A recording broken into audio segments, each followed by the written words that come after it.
Bapak, Ibu, saudara-saudari sekalian, sebelum kita mendengarkan firman Tuhan, terlebih dahulu kita berdoa.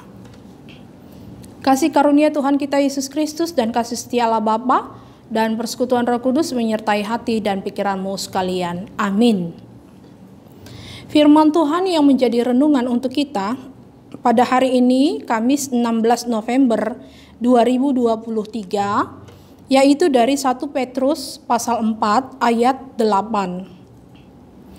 Tetapi yang terutama, kasihilah sungguh-sungguh seorang akan yang lain, sebab kasih menutupi banyak sekali dosa.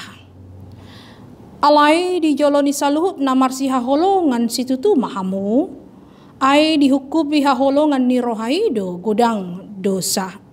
Demikianlah firman Tuhan.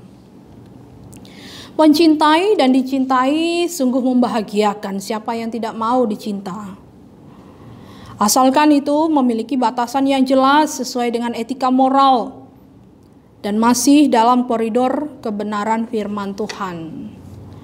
Cinta kasih yang tidak mengikuti kebenaran firman Tuhan senantiasa akan berakhir dengan derita. Apalagi cinta itu adalah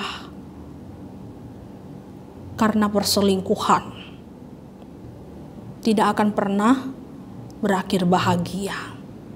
Bahagia yang selingkuh, tetapi meninggalkan derita bagi yang ditinggalkan. Cinta kasih memang berasal dari Allah. Kita mengetahui untuk mencintai dan mengasihi karena Allah memberikan teladan. Tetapi mengapa begitu banyak orang menjadi kecewa, patah hati, bahkan menderita karena cinta dan kasih? Seorang bijak pernah mengatakan bahwa segala sesuatu jika berada di tangan manusia akan menjadi rusak. Termasuk itu cinta kasih yang indah yang Tuhan tunjukkan bisa rusak kalau sudah di tangan manusia. Padahal sesungguhnya cinta kasih itu bukan buatan manusia, tapi pemberian Allah. Namun manusia menyelewengkan, menggunakannya dengan tidak baik, sehingga menjadi sumber ketidakbahagiaan. Cinta dan kasih itu di tangan manusia. Ini bukan salah Allah sebagai pemberi rasa cinta, tapi kesalahannya pada manusia itu sendiri yang tidak mau mengembangkan cinta ke arah yang benar dan mulia. Padahal sesungguhnya cinta itu laksana obat yang dapat mengobati hati yang terluka, pikiran yang penuh dengan pergumulan. Tapi kebanyakan cinta itu justru menjadi meracuni karena membuat orang menderita sehingga tubuhnya penuh dengan berbagai penyakit, layaknya ada racun yang masuk dalam tubuhnya. Bapak, Ibu, saudara-saudari yang terkasih, mengapa kita sering gagal menerapkan dan memberlakukan cinta kasih dalam kehidupan kita dengan sesama? Karena kita begitu mudah takluk pada kuasa iblis dan rayuan gombalnya. Akibatnya cinta yang dikaruniakan Allah kepada kita hanya digunakan untuk kepentingan kita sendiri. Cinta hanya kita kubur di dalam kepentingan diri kita sendiri. Padahal cinta hanya didapat dan berkembang hidup jika kita mengembangkannya seturut dengan kehendak Allah. Jadi jangan biarkan cinta itu berdasarkan kepentingan diri sendiri. Dan yang kedua, cinta tidak berkembang karena kita tidak menghargai Allah yang sudah menganugerahkannya. Kita tidak menghargai Allah yang sudah memberikannya. Dan dengan cintanya memelihara kehidupan kita, kita tidak mensyukurinya. Itu yang harus kita sadari. Sehingga kita tidak tahu melakukan bagaimana sesungguhnya memakai cinta dan kasih itu terhadap sesama. Dalam firman ini, kata kasih haruslah dilakukan karena dikatakan sungguh-sungguh. Kasihilah sungguh-sungguh. Dalam bahasa Yunani, sungguh-sungguh ektene. Kasih itu memang harus diusahakan untuk dilakukan dan menjadi prioritas utama. Ditunjukkan kepada setiap orang. Agar orang lain, nah ini dia. Orang lain merasakan kasih Yesus Kristus. Bukan untuk memenuhi kepentingan kita.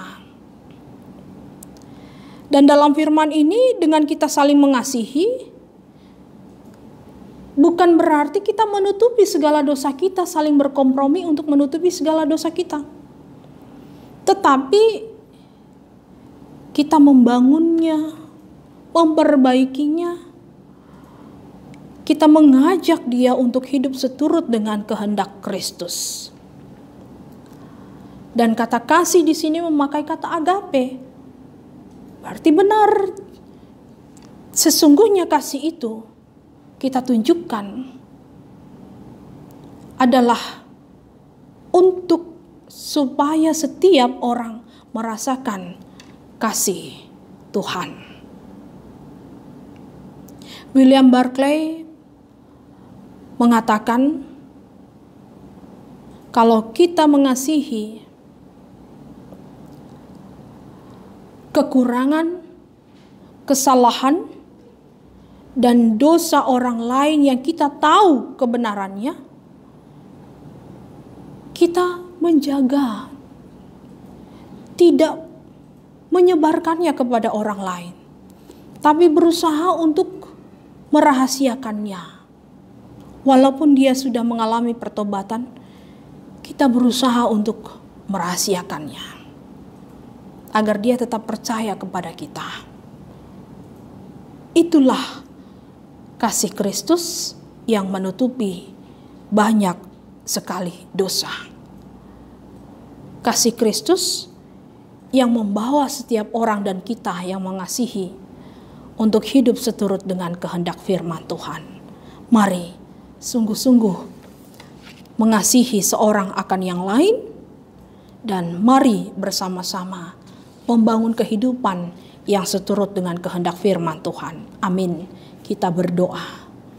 Kami bersyukur Tuhan untuk firman yang Kau perdengarkan kepada kami. Sungguh indah firman-Mu menyapa kami agar kami dengan sungguh-sungguh mengasihi seorang akan yang lain.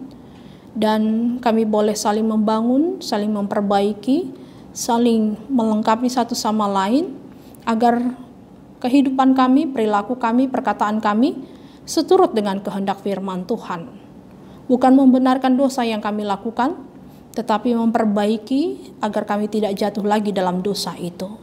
Bantulah kami Tuhan, kuatkanlah kami dengan Roh Kudus-Mu, dan Kau menyertai jemaat-Mu dalam pekerjaannya, aktivitasnya dalam satu hari ini. Dalam Kristus Yesus kami berdoa. Kiranya kasih karunia Tuhan kita Yesus Kristus dan kasih setia Allah Bapa dan persekutuan Roh Kudus menyertai kamu sekalian.